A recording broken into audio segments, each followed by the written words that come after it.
50,000 Roman soldiers, the most feared army on earth, completely surrounded by a smaller force and slaughtered in a single afternoon. But here's the terrifying part. It wasn't luck. It was the most brilliant military trap ever conceived, executed by a man who Rome would call their greatest nightmare. This is the story of how Hannibal Barca turned the impossible into inevitable, how 216 BCE became the day Rome nearly fell, and how one battle created a military strategy so perfect that generals still study it 2,200 years later.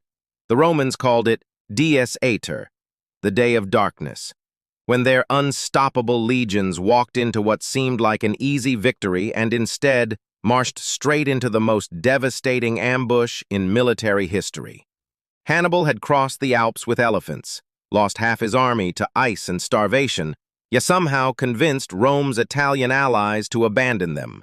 And now, at a dusty field called Cannae, he was about to prove that sometimes the greatest victories come not from strength, but from making your enemy's strength their weakness. 86,000 Roman and allied soldiers faced 50,000 Carthaginians in what should have been Rome's triumphant revenge for Hannibal's invasion of Italy.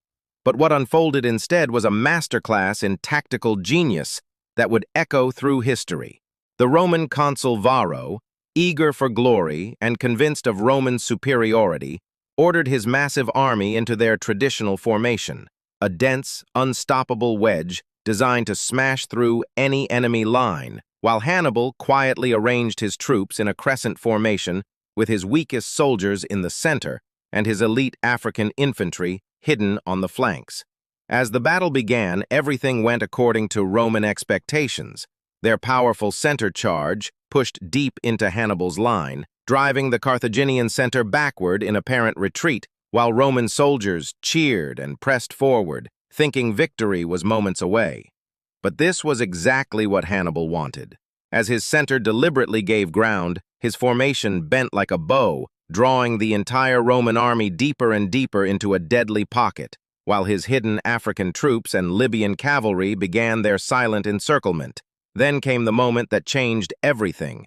Hannibal's center stopped retreating, his flanks closed like the jaws of a trap, and suddenly 50,000 Roman soldiers found themselves completely surrounded with nowhere to run. What followed was not a battle, but a massacre, as Roman legionaries, packed so tightly they couldn't use their weapons effectively, were systematically destroyed from all sides in a killing field that would haunt Rome for generations. In just 6 hours, Rome lost 50,000 men, including 80 senators, 29 military tribunes, and Consul Paullus himself, while Hannibal lost fewer than 6,000, a kill ratio so devastating that it nearly ended the Roman Republic before it could become an empire. The Battle of Cannae didn't just prove Hannibal's genius, it created the template for every great military encirclement in history, from Alexander's tactics to modern warfare, and showed the world that sometimes the greatest victory comes not from fighting harder, but from fighting smarter. Rome would spend the next 17 years hunting Hannibal across the Mediterranean, eventually defeating him not through superior tactics, but through pure attrition and political maneuvering. Yet they never forgot the lesson of Cannae, that overconfidence is the most dangerous enemy of all, and that true military genius lies not in strength, but in turning your enemy's strength against them.